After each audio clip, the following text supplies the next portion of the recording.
దేవుని పరిశుద్ధమైన నామానికి మహిమ కలుగునుగాక. ఈ మధ్యాహ్న కాల సమయంలో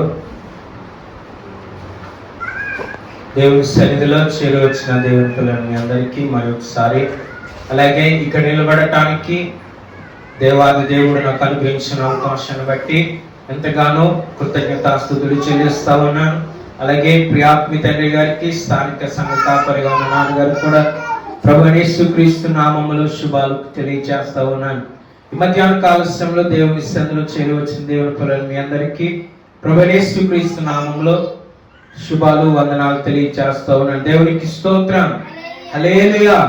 దేవుని యొక్క మహాపరిశుద్ధమైన నామమునకు మరొకసారి మహిమ, ఘనత, ప్రభావాలు చెల్లునుగాక. ఈ మధ్యాహ్న కాల సమయంలో దేవుడు గడిచిన దినాల్లో మన జీవితాల్లో దేవుడు అనేకమైనటువంటి మేలు చేసి ఉన్నారు. కాబట్టి ఎవరైనా సాక్ష్యం చెప్పదలుచుకుంటే సమయాన్ని సాక్ష్యాలుగా ఇస్తా ఉన్నాను.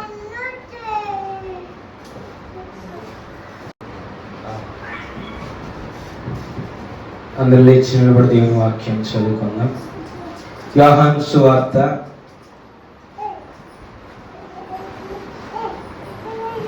20వ అధ్యాయం.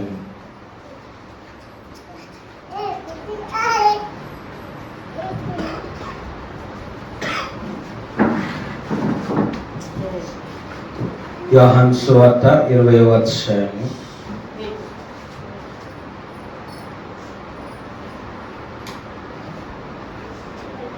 మొదటి నుంచి 10 వచనాలు చదువు.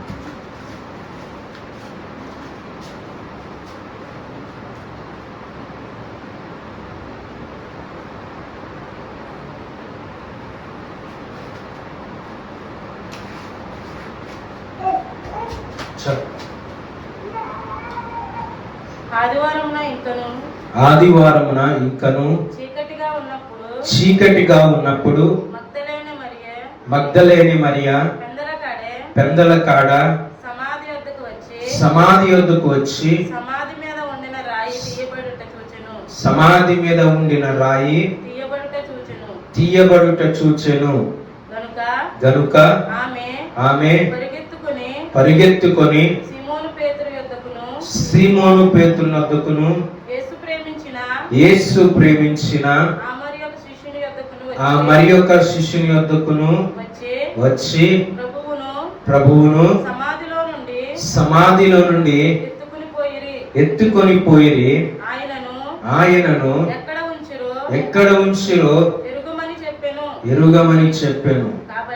కాబట్టి పేతురును ఆ శిష్యులను బయలుదేరి సమాధి యొద్దకు వచ్చిరి. వారిద్దరును కూడి పరిగెత్తుచుండగా ఆ శిష్యుడు పేతురు కంటే త్వరగా పరిగెత్తి ముందుగా సమాధి యొద్దకు వచ్చి వంగి నారబట్టలు పడి ఉండుట చూచెను. గాని అతడు సమాధిలో ప్రవేశింపలేదు. అంతటా సీమోను పేతురు అతడి వెంబడి వచ్చి సమాధిలో ప్రవేశించి నారబట్టలు పడి ఉండుటయు ఆయన తల రుమాలు నారబట్టల యొద్ద ఉండక వేరుగా ఒక చోట చుట్టి పెట్టి ఉండుటయు చూచెను. అప్పుడు మొదట సమాధి యొద్దకు వచ్చిన ఆ శిష్యుడు లోపలికి పోయి చూచి నమ్మెను. ఆయన మృతులలో నుండి లేచుట అగత్యమను లేఖనము వారింకను గ్రహింపరైరి. అంతటా ఆ శిష్యులు తిరిగి తమ వారి యొద్దకు వెళ్ళిపోయిరి. అయితే మరియా సమాధి బయట నిలిచి ఏడ్చుచుండెను. ఆమె ఏడ్చుచు సమాధిలో వంగి చూడగా తెల్లని వస్త్రములు ధరించిన ఇద్దరు దేవదూతలు యేసు దేహము ఉంచబడిన స్థలములో తలవైపున ఒకడును కాళ్ళ వైపున ఒకడును కూర్చుండుట కనబడెను. వారు అమ్మా ఎందుకు ఏడ్చుచున్నావని ఆమెను అడుగగా ఆమె నా ప్రభువును ఎవరో ఎత్తుకొని పోయిరి, ఆయనను ఎక్కడ ఉంచిరో నాకు తెలియదని చెప్పెను. ఆమె ఈ మాట చెప్పి వెనుక తట్టు తిరిగి యేసు నిలిచి ఉండుట చూచెను. గాని ఆయన యేసు అని గుర్తుపట్టలేదు. యేసు అమ్మా ఎందుకు ఏడ్చుచున్నావు, ఎవరిని వెతుకుచున్నావు అని ఆమె అడగగా ఆమె ఆయన తోటమాలి అనుకొని అయ్యా నీవు ఆయనను మోసుకొని పోయిన ఎడల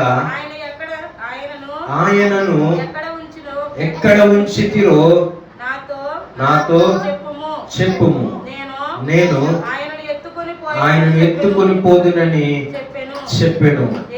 యేసు ఆమెను చూచి మరియా అని పిలిచెను. ఆమె ఆయన వైపు తిరిగి ఆయనను హెబ్రీ భాషలో రబ్బూని అని పిలిచెను. ఆ మాటకు బోధకుడని అర్థము. యేసు ఆమెతో నేను ఇంకను తండ్రి యొద్దకు ఎక్కిపోలేదు గనుక నన్ను ముట్టుకొనవద్దు. అయితే నా సహోదరుల యొద్దకు వెళ్ళి నా తండ్రియు మీ తండ్రియు నా దేవుడును మీ దేవుడునైనా వాని యొద్దకు ఎక్కిపోవచ్చున్నానని వారితో చెప్పమనెను. మగ్దలేని మరియ వచ్చి నేను ప్రభువును చూచి తిని ఆయన నాతో ఈ మాట చెప్పినని శిష్యులకు తెలియజేశాను. చాలని దేవుడు తన పరిశుద్ధ వాక్యం మనం ఇంట్లో దీవించు గాక. అందరు బైబిల్ కింద పెట్టి దేవుని సన్నిధిలో ఆరాధన చేద్దాం. హల్లెలూయా.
హల్లెలూయా. యేసయ్యా స్తోత్రం స్తోత్రం స్తోత్రం స్తోత్రం. పరిశుద్ధుడా స్తోత్రం స్తోత్రం స్తోత్రం. హల్లెలూయా హల్లెలూయా. యేసయ్యా స్తోత్రం స్తోత్రం స్తోత్రం. హల్లెలూయా హల్లెలూయా హల్లెలూయా. జీవాధిపతి స్తోత్రం స్తోత్రం స్తోత్రం స్తోత్రం స్తోత్రం. హల్లెలూయా హల్లెలూయా హల్లెలూయా. పరిశుద్ధుడా స్తోత్రం స్తోత్రం స్తోత్రం స్తోత్రం. అందరూ రెండు చేతులు దేవుని వైపు ఎత్తి దేవుని సన్నిధిలో మన కన్ను మూసుకొని ఆయన సన్నిధిలో మనము స్తోత్రాలు చెల్లిద్దాం. హల్లెలూయా హల్లెలూయా హల్లెలూయా హల్లెలూయా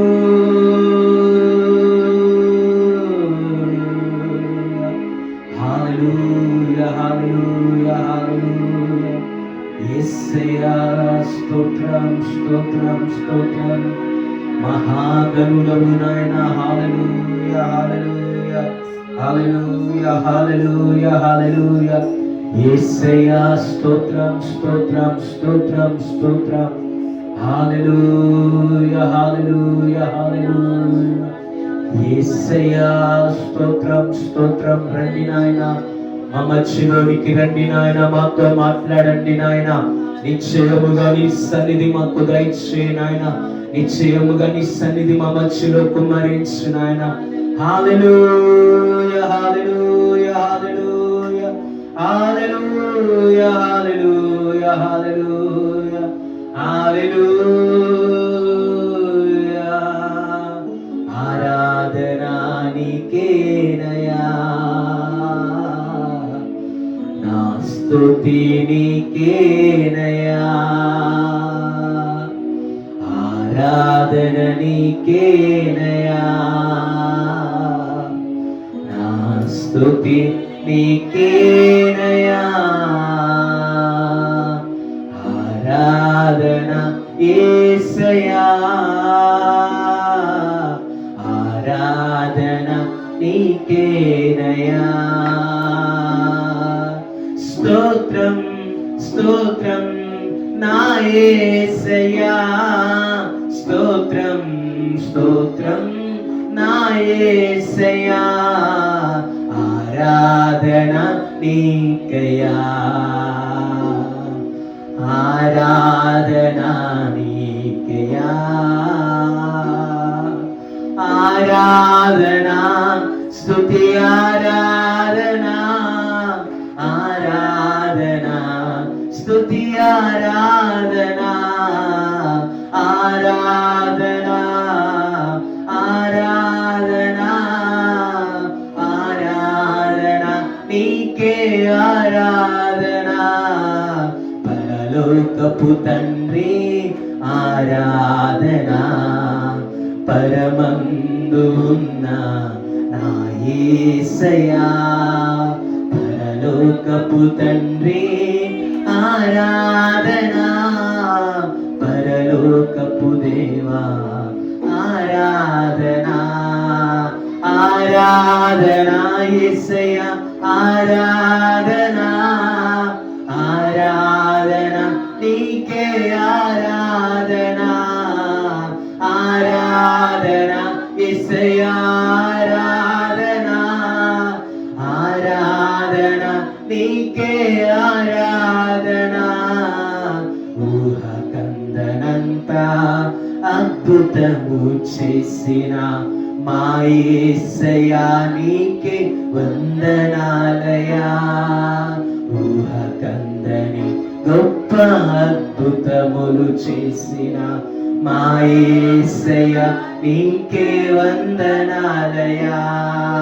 వందనాలయా యేసయ్యా, వందనాలయా వందనాలయా యేసయ్యా, వందనాలయా వందనాలయా యేసయ్యా, వందనాలయా వందనాలయా యేసయ్యా, వందనాలయా. మా కొరకు మరణించి తిరిగి లేచిన మృత్యుంజయుడా నీకే వందనాలయా. మా కొరకు మరణించి తిరిగి లేచిన మృత్యుంజయుడా నీకే వందనాలయా. వందనాలయా యేసయ్యా, వందనాలయా వందనాలయా నీకే వందనాలయా. వందనాలయా యేసయ్యా, వందనాలయా వందనాలయా నీకే వందనాలయా. మహాగరుడా స్తోత్రాలు, మహోన్నతుడా స్తోత్రాలయా. మహాగరుడా స్తోత్రాలయా, మహోన్నతుడా స్తోత్రాలయా. జయము నీకే యేసయ్య, జయము నీకే, జయము నీకే యేసయ్య జయము నీకే, జయము నీకే యేసయ్య జయము నీకే, జయము నీకే యేసయ్య జయము నీకే. మరణము గెలచిన మహావీరుడా, మరణమును జయించిన మహాగరుడా, మరణము జయించిన మహావీరుడా, మరణమును గెలచిన మహాజయుడా. ఆరాధన యేసయ్య ఆరాధన, ఆరాధన నీకే ఆరాధన, ఆరాధన యేసయ్య ఆరాధన, ఆరాధన నీకే ఆరాధన, ఆరాధన నీకే ఆరాధన, ఆరాధన నీకే ఆరాధన, ఆరాధన నీకే ఆరాధన, ఆరాధన నీకే ఆరాధన. చూచుచున్న దేవా నన్ను నీవు చూచుచున్నావు, నీకే నా స్తుతి వందనము. ఆరాధన యేసయ్య ఆరాధన, ఆరాధన నీకే ఆరాధన, ఆరాధన యేసయ్య ఆరాధన, ఆరాధన నీకే ఆరాధన. మరణము మీద మాకు జయమిచ్చితివి, మరణము గెలిచి నీవు విజయమిచ్చితివి, మరణము మీద మాకు జయమిచ్చితివి, మరణము గెలిచి మాకు విజయమిచ్చితివి. మరణము మమ్ములను ఏలనీయక, నీతో మమ్ములు లేవానెత్తుటకు నీవు త్వరలో రానున్నా మహావీరుడా, తొలిసారిగా రానున్న మహావీరుడా. ఆరాధన యేసయ్య ఆరాధన, ఆరాధన నీకే ఆరాధన, ఆరాధన యేసయ్య ఆరాధన, ఆరాధన నీకే ఆరాధన. జయశీలుడా నీకే ఆరాధన, జయవీరుడా నీకే ఆరాధన. లోకమును జయించిన జయశీలుడా, పాపమును జయించిన జయశీలుడా, మరణపు బంధకాల నుండి నీవు మమ్ములను విడిపించుచున్నా మా దేవుడా. మరణపు బంధకాలలో నుండి మమ్ములను విడిపించుచున్నా మా యేసయ్యా, యేసయ్యా మా యేసయ్యా. ఆరాధన నీకే ఆరాధన యేసయ్యా, మా నజరేయుడా. ఆరాధన నీకే ఆరాధన, ఆరాధన నీకే ఆరాధన, ఆరాధన నీకే ఆరాధన, ఆరాధన నీకే ఆరాధన, ఆరాధన నీకే ఆరాధన, ఆరాధన యేసయ్య ఆరాధన, ఆరాధన నీకే ఆరాధన, ఆరాధన యేసయ్య ఆరాధన, ఆరాధన నీకే ఆరాధన. తండ్రి ఆరాధన, దేవా ఆరాధన, పరిశుద్ధాత్ముడా నీకే వందనం. మా మధ్యలో ఉన్న మా దేవుడా, మాతో ఉన్న పరిశుద్ధుడా, పరిశుద్ధాత్మ యేసయ్య వందనాలయా. మాతో ఉన్న మా మంచి దైవమా, పరిశుద్ధాత్మ దేవా వందనాలయా. మాలో నివసించగా వచ్చినావయా, పరిశుద్ధాత్మ దేవా వందనాలయా. మాలో నివసించడం వచ్చినావయా, పరిశుద్ధాత్మ దేవా వందనాలయా. మాలో నివసించడా వచ్చినావయా, వందనాలయా. యేసయ్య వందనాలయా, వందనాలయా. నీకే వందనాలయా, వందనాలయా. నీకే వందనాలయా, వందనాలయా. నీకే వందనాలయా. మహాపరిశుద్ధుడా యేసయ్యా నీకే స్తోత్రం. ఈ మధ్యాహ్న కాల సమయంలో మాతో మాట్లాడాలి. నిశ్చయముగా నీ పాదశీలలో జ్ఞాపకం చేసుకున్నాను. నా మరణించి తిరిగి లేచి నీ పునరుత్థాన శక్తిని మాకు చూపించిన దేవుడు ప్రభువా. నాయన పునరుత్థాన శక్తిలో ఉన్నటువంటి ప్రభువా, నాయన నీ శక్తిని మాలో ప్రవహింపచేయండి. నాయన నీ శక్తి చేత మమ్మల్ని నింపండి రాజా. నీ పరలోక మహిమతో మమ్మల్ని నింపు నాయన. నీ ప్రసన్నత చేత మమ్మల్ని నింపు నాయన.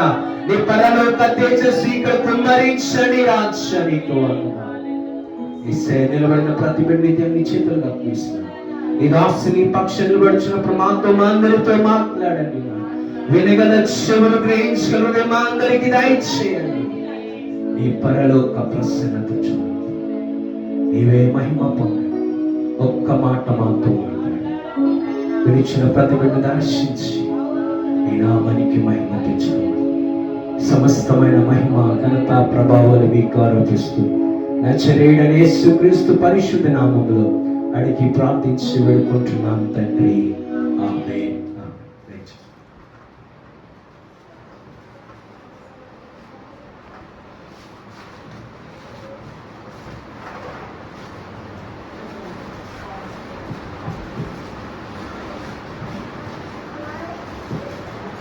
దేవుని పరిశుద్ధమైన మహిమ కలుగును గాక.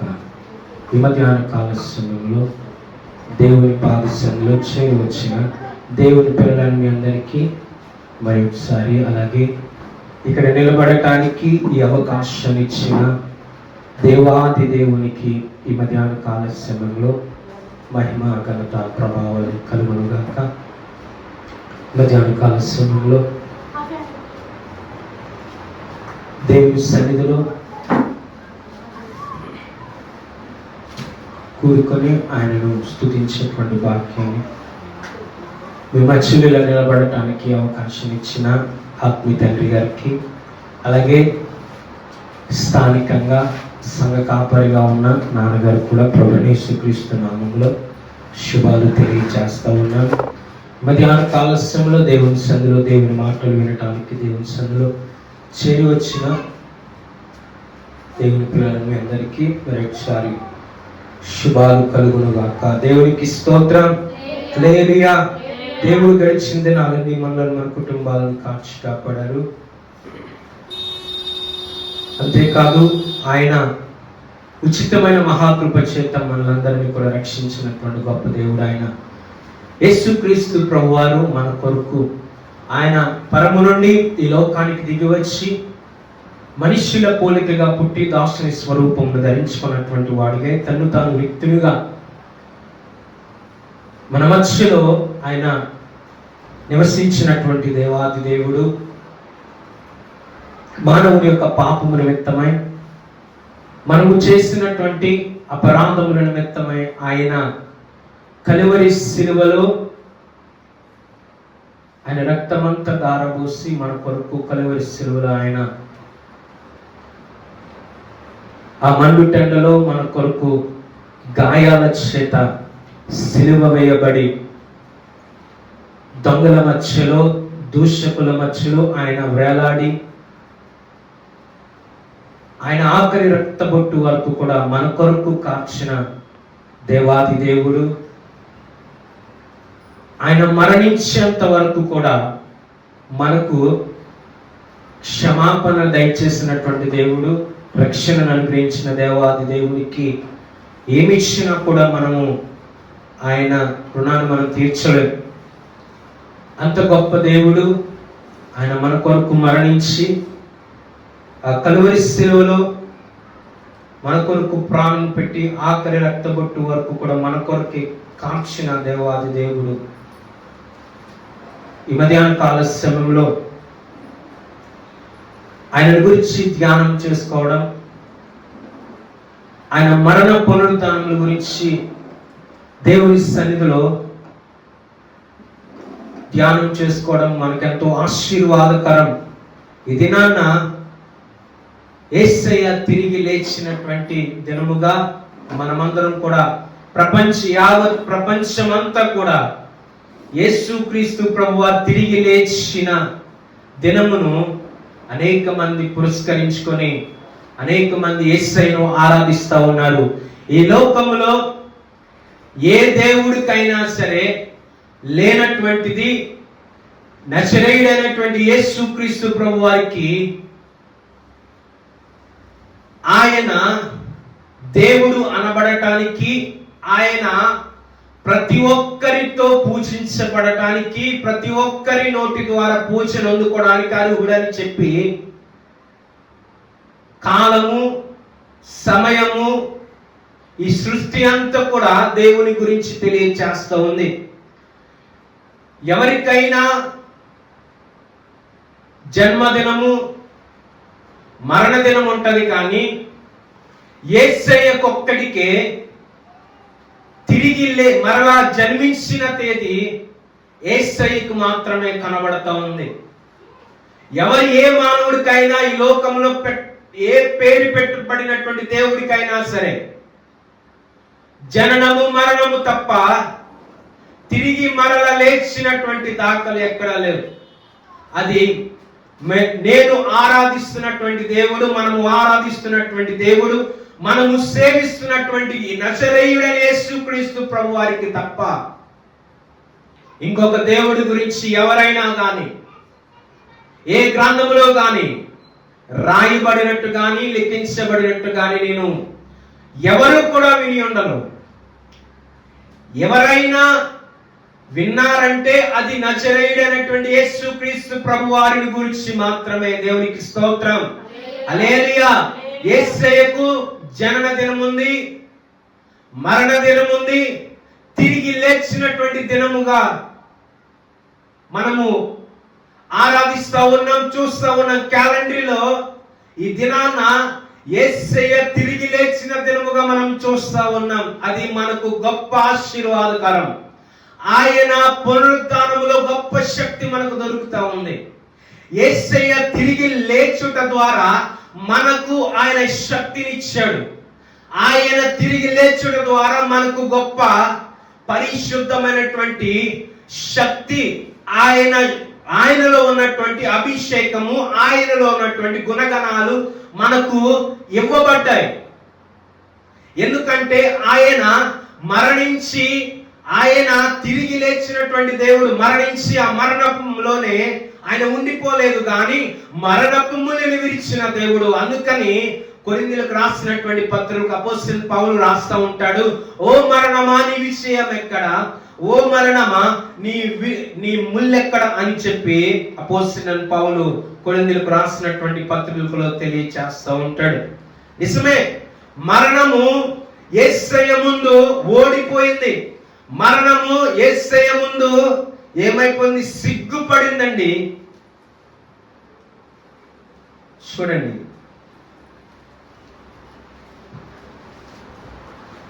కొరింథీయులకు రాసినటువంటి పత్రిక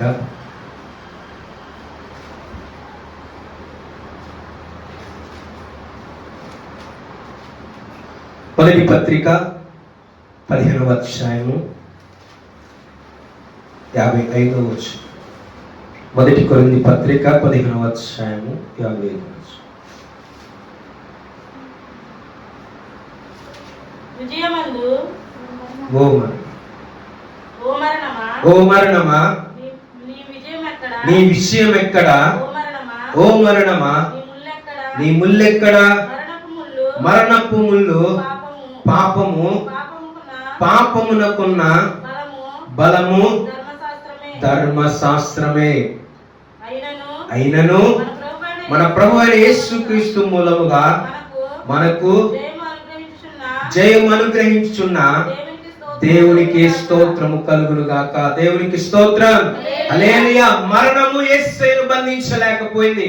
పాపం అనుకుంది, పాపము యేసయ్యను బంధించాలని, యేసయ్యను ఎలాగైనా సరే పాపంలో పడేయాలని శత్రువుకు సాతాను యేసయ్య 40 దినాలు ఉపవాసం ఉన్నప్పుడు ఆయన దగ్గరకు వచ్చి ఎలాగైనా ఆయనను బంధించాలని ఆశపడింది. కానీ ఆయన యేసుక్రీస్తు ప్రభువారు ఎక్కడ కూడా పాపములకు, ఆయన పాపానికి గాని, శరీరాశకు గాని, నేత్రాశకు గాని, శివపుడంబానికి గాని ఎక్కడ యేసుక్రీస్తు ప్రభువారు అధికారం ఇవ్వలేదు, చోటు ఇవ్వలేదు.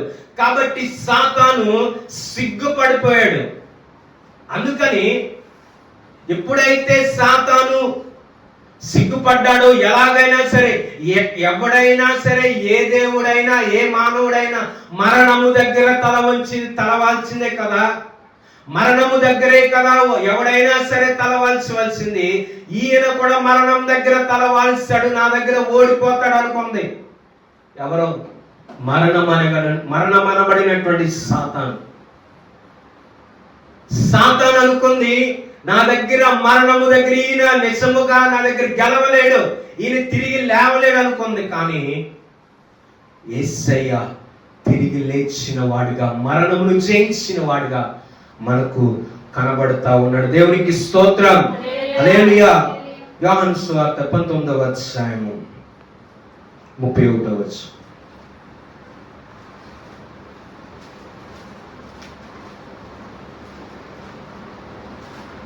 యోహాను సువార్త 19వ అధ్యాయం 31.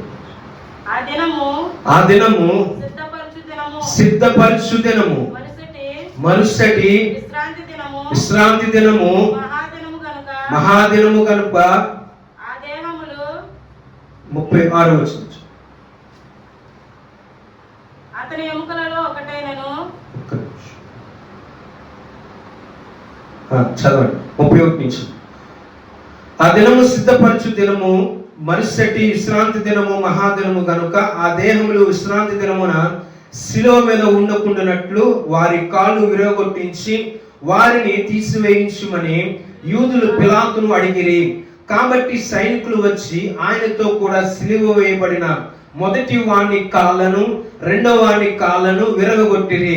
వారు యేసు వద్దకు వచ్చి అంతకు ముందే ఆయన మృతి పొంది ఉండుట చూచి ఆయన కాళ్ళు విరగొట్టలేదు. గాని సైనికులలో ఒకడు ఈటెతో ఆయన ప్రక్కను పొడిచెను, వెంటనే రక్తమును నీళ్లును కారెను. ఇది చూచిన వాడు సాక్ష్యం ఇచ్చుచున్నాడు, అతని సాక్ష్యము సత్యమే, మీరు నమ్మునట్లు అతడు సత్యము చెప్పుచున్నాడని ఆయన నెరుగును. దేవునికి స్తోత్రం. హల్లెలూయా. యేసుక్రీస్తు ప్రభువారు ఆ శుభ శుక్రవారం దినమున ఆయన సిలువ వేసిన తర్వాత జరిగినటువంటి సంఘటన ఏంటంటే, ఆ శుభ శుక్రవారం దినమున తర్వాత దినము విశ్రాంతి దినము. ఇశ్రాయేలు యూదులందరికీ కూడా విశ్రాంతి దినము, మహాపర్వదినము, అది అందరికీ కూడా పరిశుద్ధమైనది. కాబట్టి శిలువ మీద ఏ దొంగ కూడా మరణించినటువంటి వారు ఎవరిని కూడా శిలువ మీద ఉంచకూడదు. కాబట్టి వారందరూ కూడా ఏం చేశారంటే, ఆ శిలువ మీద ఉన్నటువంటి వారిని, చావనటువంటి వారిని మోకాలు ఎరగొట్టి చంపుతారు. శిలువ మీద ఉండకుండా పక్కన వేయబడినటువంటి ఇద్దరు దొంగలను కూడా వారి చనిపోకుండా ఉండుట చూసి వారి మోకాలు విరగొట్టినప్పుడు వారు చనిపోయారు. యేసు యొద్దకు వచ్చి యేసును చనిపోయారో లేదో యేసయ్యను కూడా మోకాలు ఎరగొడదామని చూశారు. కానీ అప్పటికే ఆయన తల వంచి ఆత్మను అప్పగించినట్లుగా, మరణించినట్లుగా అక్కడ సైనికుడు చూచాడు. కాబట్టి ఆయనను ఆయన ఎముకలలో ఒక్కటి కూడా విరగగొట్టబడదు అని చెప్పి యెషయా గ్రంథంలో మనకు తెలియజేయబడుతుంది. అంతేకాదు నిర్గమకాండంలో వారు ఐగుప్తులో ఇశ్రాయేలు ప్రజలు వారు పండుగను ఆచరించినప్పుడు, పస్కా బలి పశువును ఆచరించినప్పుడు వారికి ఒక కట్టడ దేవుడు ఇచ్చాడు. అదేంటంటే, మీరు పస్కా బలి పశువును వధించి దాని మాంసం తింటున్నప్పుడు ఒక్క ఎముక కూడా మీరు దానిని విరవకూడదు. ఆ పస్కా బలి పశువు ఎలాగైతే ఉందో అలాగే దాన్ని మీరు వండుకుని తినాలి తప్ప అందులో ఒక్క ఎముక కూడా విరగొట్టబడకూడదు. అలాగే దేవుడు వధించబడినటువంటి ఆ పస్కా బలి పశువు ఎలాగైతే వధించబడి ఎముక విరగొట్టబడకుండా ఉందో, ఆయన నజరేయుడుగా యేసయ్య గుర్తించబడతా ఉన్నాడు. ఆయనే సర్వ మానవ పాపముల కొరకు, మన కొరకు ఆయన కలువరి శిలువలో వేలాడి ఆయన ఎముకలలో ఒక్కడి కూడా విరగొట్టబడకూడదు అనే లేఖనాలు నెరవేరినట్లుగా యేసయ్య మోకాలు విరగొట్టలేదు. దేవునికి స్తోత్రం, హల్లెలూయా. అయితే ఆయన మరణించాడో లేదో చూడటానికి సైనికుడు బల్లెము పట్టుకుని వచ్చి ఆయన ప్రక్కలో పొడిచినప్పుడు ఏమొచ్చినాయండి? రక్తమును నీళ్లను ఆయనలో నుంచి కారినట్లు మనం చూస్తూ ఉంటాం. ఎప్పుడు రక్తము నీళ్లు వస్తాయంటే మనిషి చనిపోయిన తర్వాత, ఆఖరిగా చనిపోయిన తర్వాత మనిషి యొక్క రక్తము నీరుగా మారుతుంది. ఆ నీరుగా మారుతుంది అనమాట. ఆ ఆఖరి రక్తబొట్టు, దేవునిలో ఉన్నటువంటి ఆఖరి రక్తబొట్టు కూడా మన కొరకు కాచిన తండ్రి అయినటువంటి దేవుడు నజరేయుడైన యేసుక్రీస్తు ప్రభువు ఆఖరి రక్తబొట్టు కొరకు మన కొరకే దారబోసాడు. ఆయన ఆ పొడిచినటువంటి వాడు సాక్ష్యం ఏమని చెప్తున్నాడంటే, ఆయన నిజముగానే మరణించాడు కలువరి శిలువలో అని చెప్పి ఆయన సాక్ష్యం చెప్తా ఉన్నాడు. పొడిచిన వాడు చెప్తున్నాడు, చూచిన వారు చెప్తున్నారు, ఆయన నిజముగానే కలువరి శిలువలో మరణించాడని చెప్పి లేఖనాలు తెలియచేస్తా ఉన్నాయి. అక్కడ పొడిచినటువంటి సైనికుడు కూడా సాక్ష్యం ఇస్తా ఉన్నాడు. ఈ రోజున ఒక పెద్ద ఆయన ఉన్నాడండి. ఈ రోజున లేఖనాలు తెలియచేస్తా ఉన్నాయి. యేసయ్య మరణించాడని చెప్పి, యేసయ్య చనిపోయాడని చెప్పి సైనికుడు తెలియచేస్తా ఉన్నాడు. అంతేకాదు ఇక్కడ చూడండి, అతని ఎముకలలో ఒకటైన విడవబడదు, లేఖనం నెరవేరినట్లు ఇవి జరిగెను, మరియు తాము పొడిచిన వాని తట్టు చూతురు అని మరి ఒక లేఖనము చెప్పుచున్నది. అటు తర్వాత యూదుల భయము వలన రహస్యంగా యేసు శిష్యుడైన అరిమతయి యోసేపు తాను యేసు దేహమును తీసుకొని పోవుటకు పిలాతు వద్ద సెలవడిగెను. పిలాతు సెలవిచ్చెను గనుక అతడు వచ్చి యేసు దేహమును తీసుకుని పోయెను. లూకా సువార్త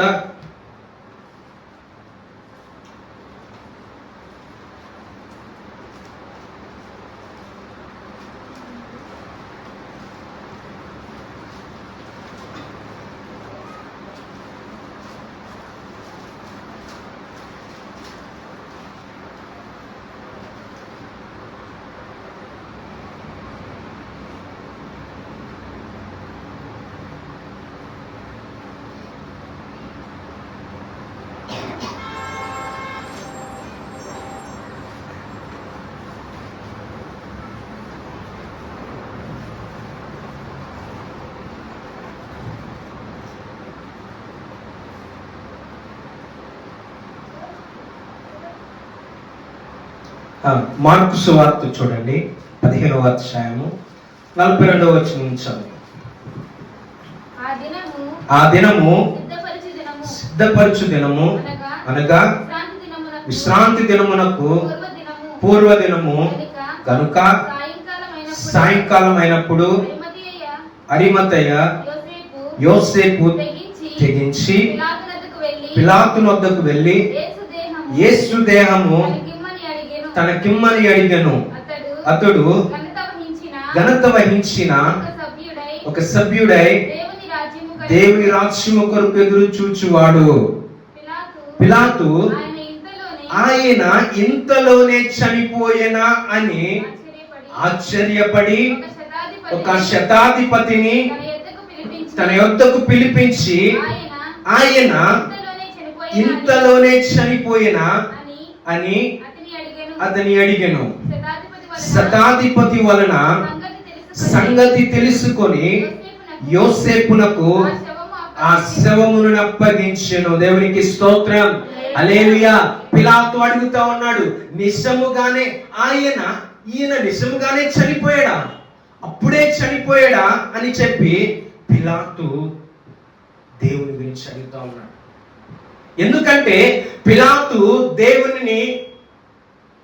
పిలాతు యేసుక్రీస్తు ప్రభువారిని ఆయన అప్పగించే ముందు అడిగాడు, నేను నిన్ను విడిపించడానికి సిలువ శ్రమ పడకుండా నిన్ను తప్పించడానికి నాకు అధికారం ఉందంటే యేసయ్య ఏమన్నారు పిలాతుతోటి, నీవు పైనుంచి వస్తేనే గాని, తండ్రి నీకు అనుగ్రహిస్తేనే గాని నన్ను విడిపించడానికైనా శిక్షించడానికైనా నీకు అధికారం లేదన్నాడు. ఆ మాటకు పిలాతు భయపడ్డాడు. అంటే నీవెవరు అంటే నేను దేవుని కుమారుని అని చెప్పి పిలాతుతో దేవుడు సెలవిచ్చాడు.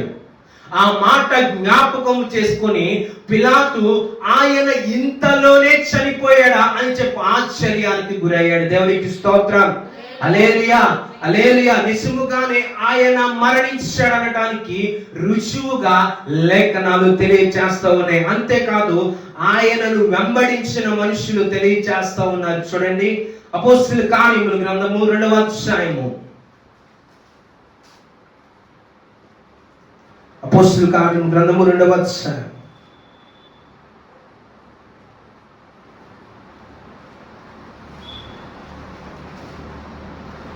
14వ వచనం.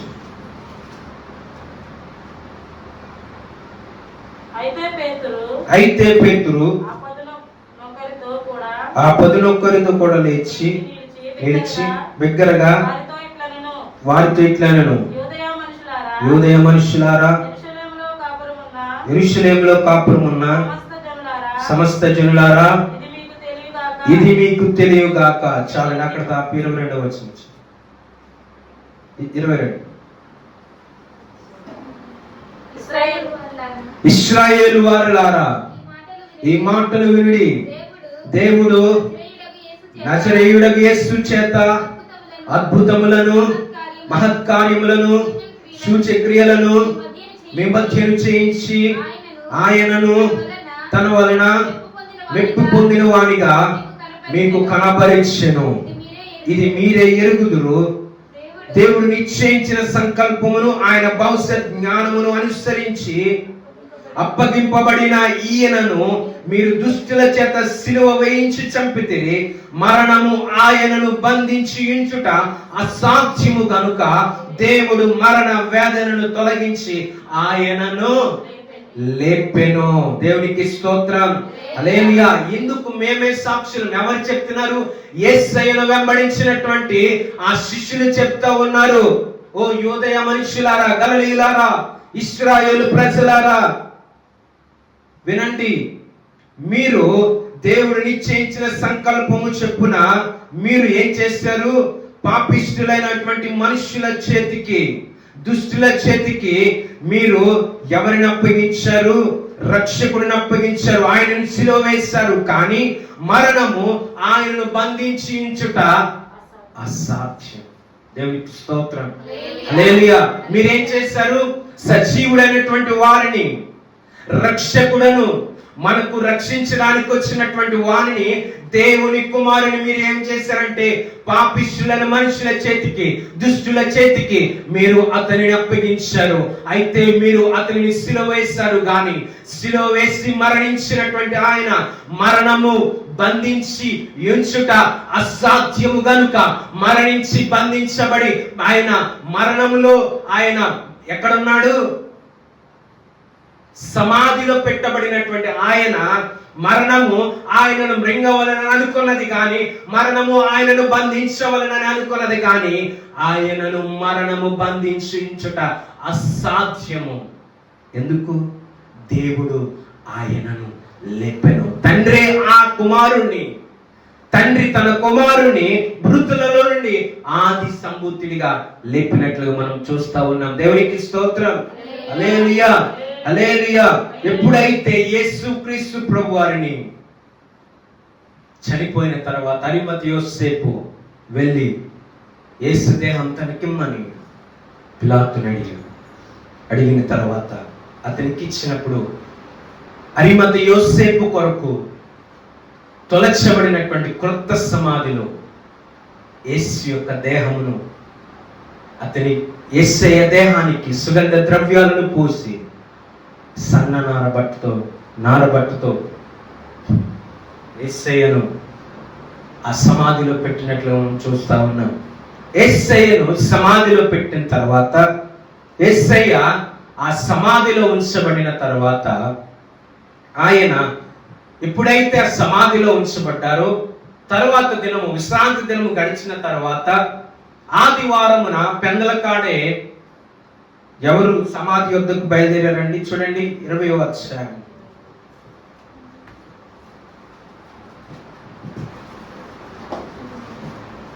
యోహాను సువార్త 20వ అధ్యాయం.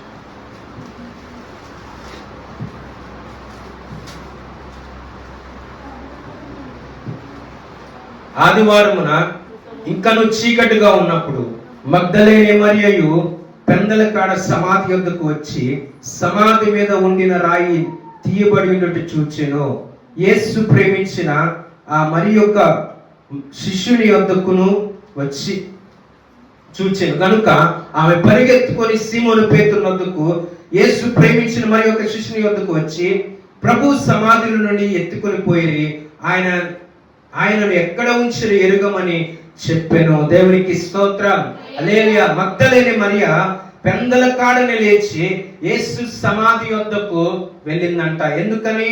యేసయ్య సమాధిలో ఉంటాడేమో, ఆయన సమాధిలో ఉన్నాడు కదా, ఆయన యొక్క దేహము ఎక్కడ కంపు కొడతదు అని చెప్పి సుగంధ ద్రవ్యాలు పూచి ఆయన దేహాన్ని తిరిగి మరలా కొంపు కట్టకుండా పాడవకుండా సుగంధ ద్రవ్యాలు పూద్దామని చెప్పి మరియమ్మ గారు పొద్దున్నే అందరికంటే ముందుగా సమాధి వద్దకు వెళ్ళినట్లు మనం చూస్తా ఉన్నాం. చూడండి లూకాసు వార్త 4వ అధ్యాయం 1వ వచనం నుంచి. ఆదివారం తెల్లవారుచుండగా ఆ స్త్రీలు తాము సిద్ధపరిచిన సుగంధ ద్రవ్యములను తీసుకొని సమాధి వద్దకు వచ్చి సమాధి ముందర ఉండిన రాయి దొర్లింపబడి ఉన్నట్టు చూచి లోపలికి వెళ్ళిరే గాని ప్రభువు యేసు దేహము వారికి కనబడలేదు.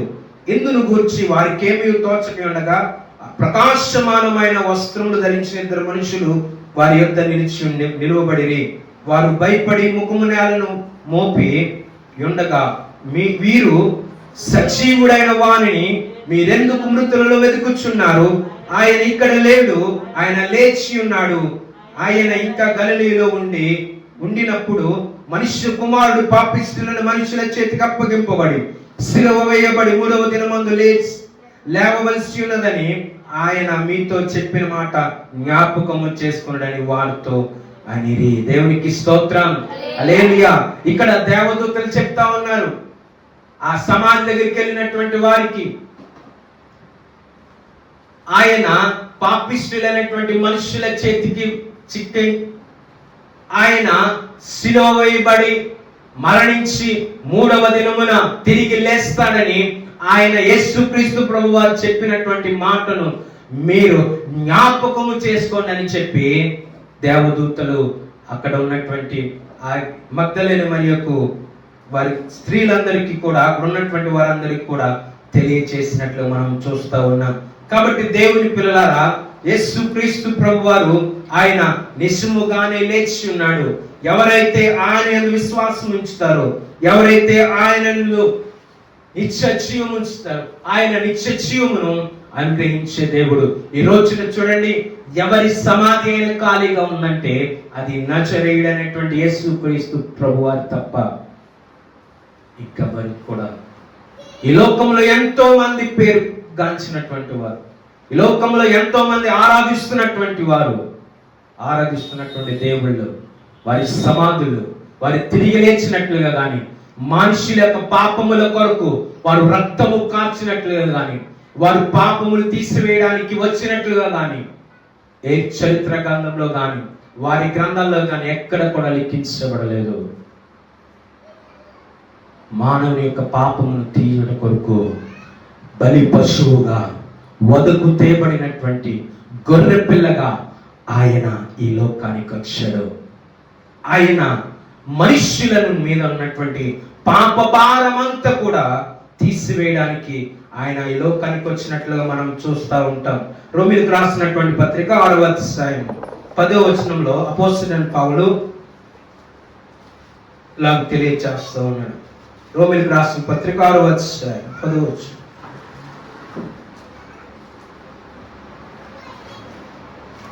రోమీయులకు రాసిన పత్రిక 6వ అధ్యాయం 10వ వచనం. ఏలయనగా ఆయన చనిపోవుట చూడగా పాపము విషయమై ఒక్క మారే చనిపోయాను గాని ఆయన జీవించుట చూడగా దేవుని విషయమై జీవించుచున్నాడు. చాలండి. ఇక్కడ చూస్తే కనుక అపోస్తలుడైన పౌలు అంటున్నాడు, ఏలయనగా ఆయన చనిపోవుట చూడగా పాపము విషయమై ఒక్క మారే చనిపోయాను గాని ఆయన జీవించుట చూడగా దేవుని విషయమై జీవించుచున్నాడు. అవును, మనందరి పాపములు క్రయధనం నిమిత్తమై ఆయన తన భుజముల మీద వేసుకున్నాడు. మన పాపమంతా కూడా ఆయన మీద వేసుకున్నాడు. మనుష్యుల పాపములన్నీ కూడా ఒక్కడే భరించాడు అంటాడు అపోస్తలుడైన పౌలు.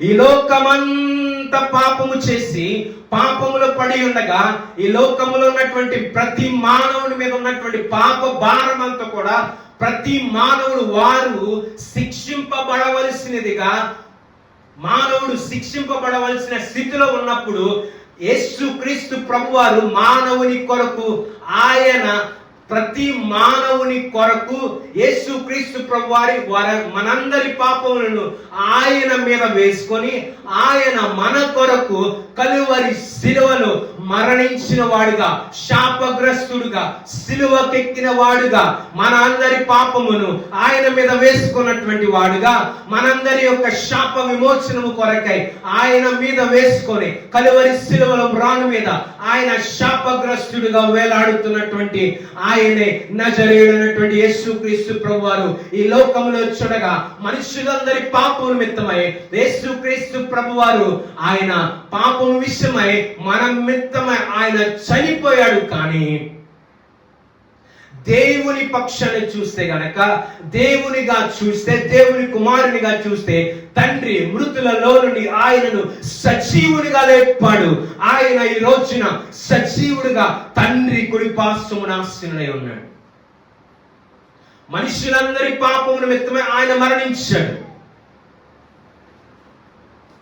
మనందరి పాపముల నిమిత్తమై ఆయన మన పాపములన్నీ ఆయన మీద వేసుకొని కలువరి శిలువలో రాను మీద వేలాడబడిన ప్రతి ఒక్కరు కూడా శాపగ్రస్తుడని రాయబడి ఉంది.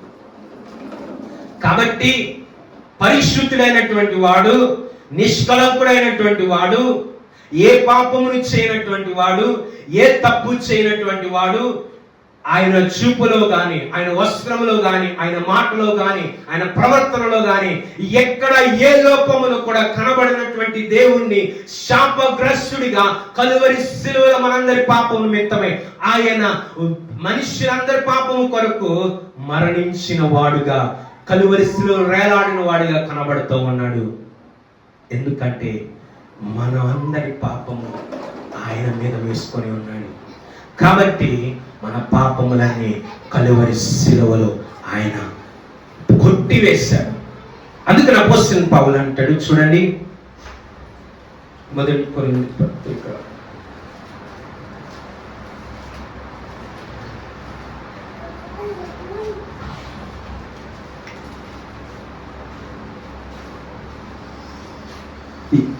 1 కొరింథీ పత్రిక 54 వచనం, అదే ఇందాక చదివింది 15వ అధ్యాయం 54వ వచనం. ఈ క్షయమైనది అక్షయతను ధరించుకున్నప్పుడు, ఈ మత్యమైనది అమర్త్యతను ధరించుకున్నప్పుడు విషయమందు మరణము మృంగివేయబడను అని రాయబడిన వాక్యము నెరవేరెను. దేవునికి స్తోత్రం, హల్లెలూయా. విషయమందు ఈ క్షయమైనటువంటి ఈ శరీరం క్షయమైనది, ఈ మట్టిలో కలిసిపోవలసింది. ఇది పరలోక రాజ్యానికి చేరదు, తండ్రి స్థానంలోకి చేరదు. కాబట్టి ఈ శరీరం ఇక్కడ చనిపోవాలి, ఈ శరీరం ఇక్కడ విడిచిపెట్టబడాలి. కానీ అక్షయమైనటువంటి శరీరం అనగా మనలో నివసిస్తున్నటువంటి ఆత్మ ఏదైతే ఉందో అది అది దేవుని దగ్గరికి వెళ్ళవలసింది కాబట్టి ఆయన తిరిగి మరల రాబోతూ ఉన్నప్పుడు ఆయన పిలిచినప్పుడు ఈ శరీరం లోపల ఉన్న ఆత్మ మహిమ శరీరమును ధరించుకొని ఆయనతో లేపబడతాం. దేవునికి స్తోత్రం. రెండవ రాకడలో ఆయనతో మనము లేపబడతాం. ఈ శరీరం అక్షయతను ధరించుకుంటది, మహిమా శరీరముగా మారుతుంది. యేసు క్రీస్తు ప్రభువారు ఎలాగైతే మహిమా శరీరంగా మారిందో చూడండి. అక్కడ మరియమ్మతో అంటారు యోహాను సువార్తలో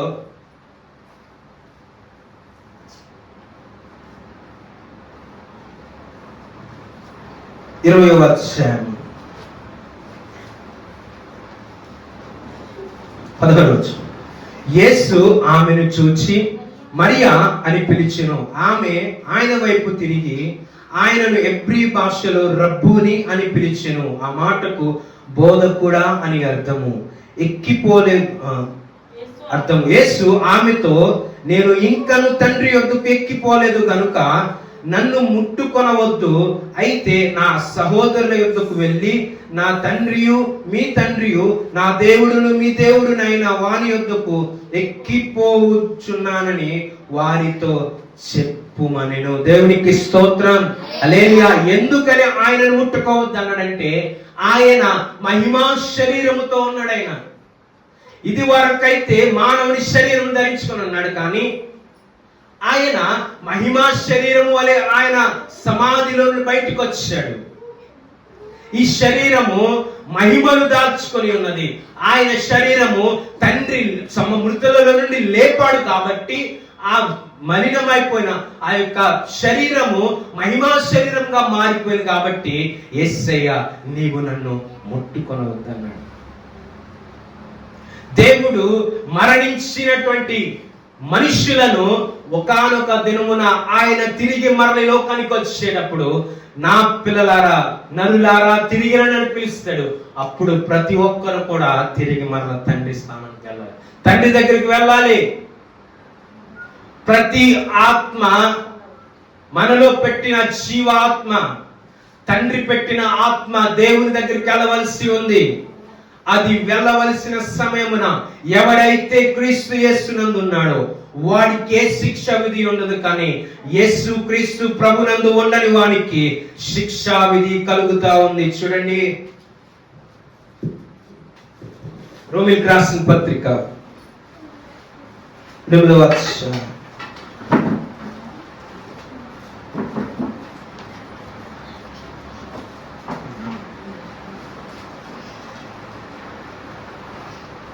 1వ వచనం.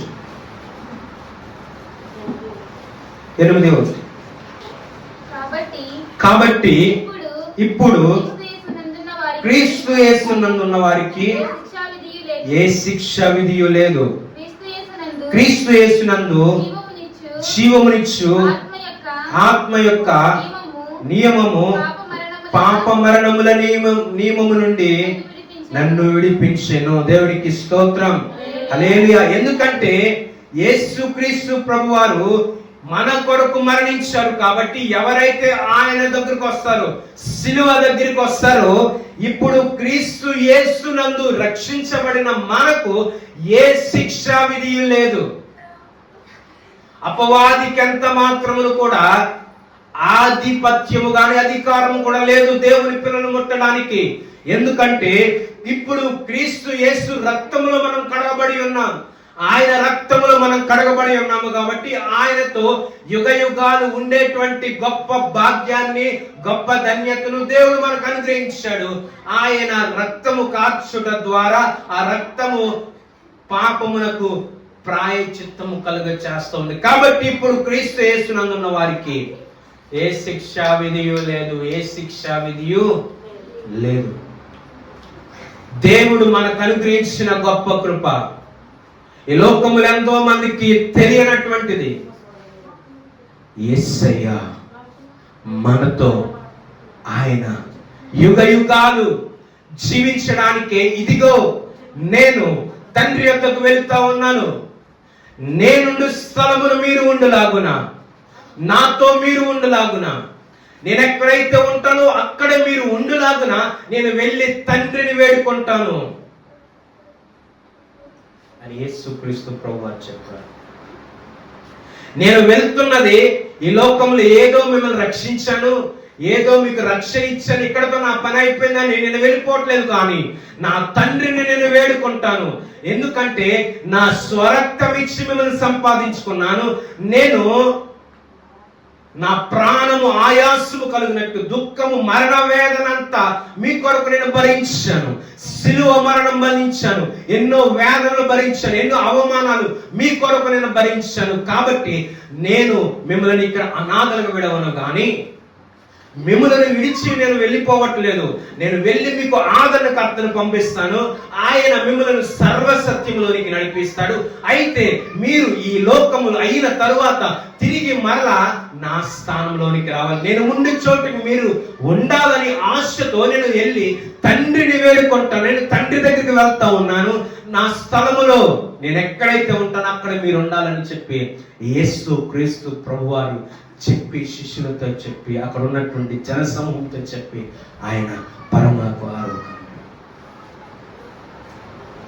ఆయన ఒక గమ్యాన్ని మనకు చూపించాడు, ఒక మార్గాన్ని మనకు ఏర్పరిచి వెళ్ళాడు. ఆయన ఏదో ఈ లోకానికి వచ్చి పాపుల కొరకు రక్షించడానికి వచ్చిన సువార్త చెప్పి ఏదో ఆ పాపుల కొరకు కలువరి సిలువలో ప్రాణం పెట్టి ఏదో మరణించి తిరిగి లేచి వెళ్ళిపోయిన వాడు కాదు ఆయన. ఆయన అంటున్నాడు, నేను నిన్ను విడువను, ఎడబాయను, ముదిమి వచ్చే వరకు కూడా నేను ఎత్తుకుంటాను. యుగ యుగాలు నీవు తండ్రితో ఉండటానికే ఆయన ఈ లోకానికి వచ్చాడు. తండ్రికి నీకు తెగిపోయిన ఆ ఆత్మీయ సంబంధాన్ని మరలా దేవుడు కలపడానికి, ఆత్మీయ సంబంధాన్ని దేవుడు మరలా పెంపొందించడానికే తండ్రి అయినటువంటి దేవుడు ఆయన కుమారుని లోకానికి పంపించి కుమారుని ద్వారా రక్త విమోచనము ద్వారా ఆయనతో మనలను అంటుకట్టబడి ఆయనతో నిత్య వారసులమగటానికి పరిశుద్ధాత్మ దేవుడిని ఈ లోకానికి పంపించి ఆత్మ స్వరూపైనటువంటి దేవుడు ఈ లోకానికి వచ్చి మనము పాపములు పడిపోకుండా రక్షణ పొందినటువంటి మనము దేవుడితో యుగ యుగాలు ఉండటానికి ఈ లోకములో ఉన్నటువంటి శత్రువగు సాతాను, అపవాది అయినటువంటి పాపానికి జనకుడైనటువంటి వాడు, పాపానికి జనకుడు, ఈ లోకాధికారి అపవాది, వాడు ఎలాగైనా మిమ్మలను సత్యంలో నుండి తొలగించాలని, దేవునిలో నుండి మిమ్మల్ని పడవేయాలని వాడు చూస్తూ ఉంటాడు. కాబట్టి మిమ్మలను సర్వసత్యములు నడిపించడానికి తండ్రి అయినటువంటి దేవుని దగ్గర నుంచి ఆదరణకర్తను మీకు పంపిస్తాను.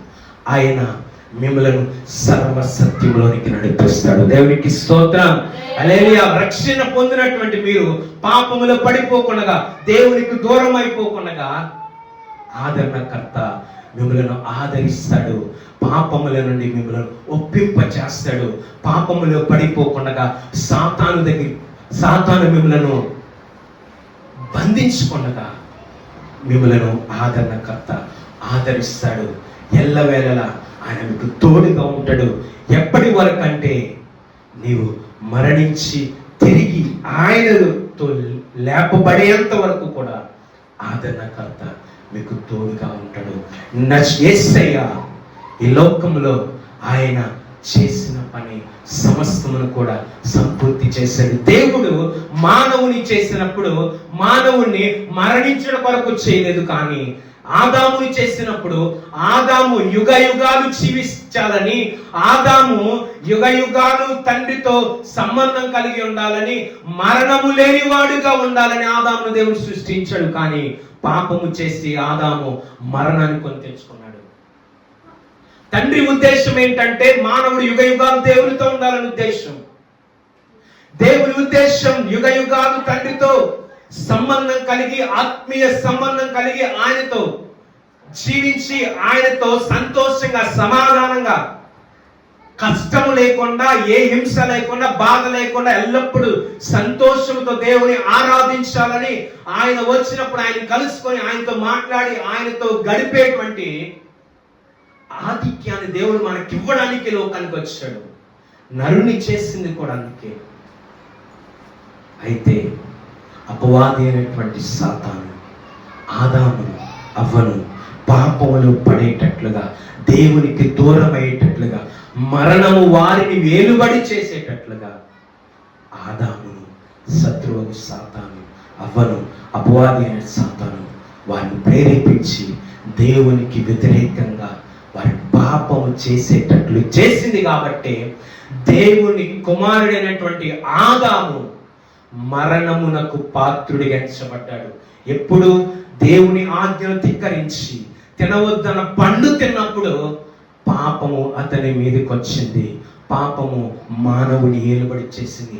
ఆదాము మొదలుకొని ఈ దినము వరకు కూడా మరణము ప్రతి ఒక్కరి మీద ఏలుబడి చేస్తా ఉంది. కానీ మరణము లేకుండా తిరిగి లేవగల దేవుడైనటువంటి రెండవ ఆదాము అయినటువంటి కడపటి ఆదాము, నజరేయుడైనటువంటి యేసుక్రీస్తు ప్రభువారు, ఆ ఆదాముకి దేవుడు మరణము లేకుండా జీవమునివ్వాలని దేవుడు ఆశపడితే మరణము కొరకు పాపమును అతడు కూర్చుకొని మరణమును అతడు తెచ్చుకున్నాడు. కానీ ఈ రెండవ ఆదాము దేవుని యొక్క మరణము నుండి జీవములోనికి నడిపించడానికి తండ్రి అయినటువంటి దేవుడు ఈ లోకానికి యేసుక్రీస్తు ప్రభువుని రెండవ ఆదాముగా ఈ లోకానికి పంపించాడు.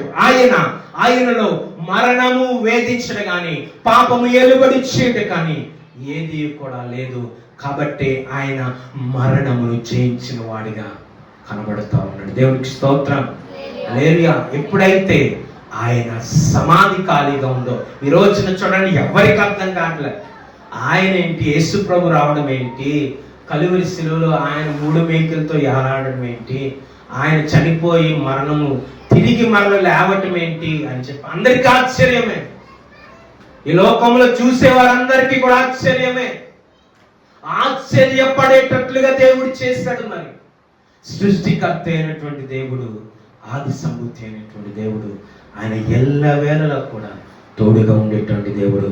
ఈ రోజున నిన్ను నన్ను కూడా దేవుడు కోరుకుంటుంది ఏంటంటే, నీవు తండ్రితో యుగ యుగాలు ఉండాలని ఆయన ఆశపడుతూ ఉన్నాడు. మరణమునకు నీ మీద అధికారం లేదు, ఆధిపత్యం లేదు. ఎందుకంటే నీవు ఈ లోకంలో మరణించినా గానీ తిరిగి మరలా మహిమ శరీరముతో తండ్రి స్థానంలోకి వెళ్ళవలసిన దినము ఒక దినము రాబోతా ఉంది. ఆ దినము కొరకైనటువంటి నిరీక్షణ మనము కలిగి ఉండాలి. అదే క్రైస్తవుడికి ఉండవలసినటువంటి గొప్ప నిరీక్షణ. మనము దేవునితో యుగ యుగాలు ఉండాలన్న ఆశ, తృష్ణ మనలో ఉన్నప్పుడే మనము తండ్రితో లేపబడతాం. కాబట్టి మనలో ఉండవలసింది ఏంటంటే, యుగ యుగాలు ఈ క్షయమైనది లోకంలో విడిచిపెట్టబడుతుంది. అక్షయమైనది మహిమాశ్వరీయము ధరించుకొని పరలోకమునికి వెళ్ళిపోతుంది. తండ్రితో నిత్య రాజ్యములో ఉండేటువంటి ఆ గొప్ప భాగ్యాన్ని ఎవరైతే క్రీస్తు యేసునందున్న వారు ఉన్నారో వారందరికీ కూడా ఏ శిక్ష విధి లేదని చెప్పి అపోస్తలుడు పౌలు చెప్తా ఉన్నాము. ఈ రోజు మనకి ఏ శిక్ష లేదు, దేవుడి దగ్గరికి వచ్చాము. కాబట్టి దేవుడు అటువంటి కృప పరిశుద్ధాత్మ దేవుడు మనందరికీ అనుగ్రహించును గాక. ఆమేన్. ప్రార్థన చేసుకున్నాం. మహాపరిశుద్ధుడవు నాయన, మహోన్నతుడ ప్రభువా, సర్వశక్తిమంతుడవు నాయన, సర్వోన్నతుడ ప్రభువా,